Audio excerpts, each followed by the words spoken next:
North Carolina is proud to cast our 54 votes for the next president of the United States of America, George Bush. Governor Jim Martin got his moment in the national spotlight last night.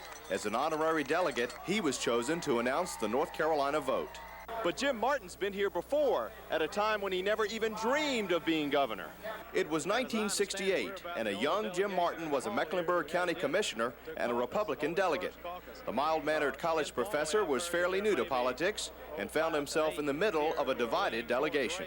I remember back then, of course, Nixon was our nominee, and you had Rockefeller, you had Reagan was a candidate then.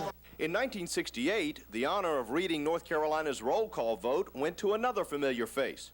Jim Gardner was the Republican nominee for governor that year, and he found himself in the national spotlight as the leader of the unsuccessful movement to nominate Ronald Reagan. I'd like to say that hindsight was a great thing, and I knew what was going to be happening, and I guess you could just say, what would have happened had Ronald Reagan become president in 1968? I've had a lot of people say through the years that maybe what I did at the convention in '68 cost me the governorship.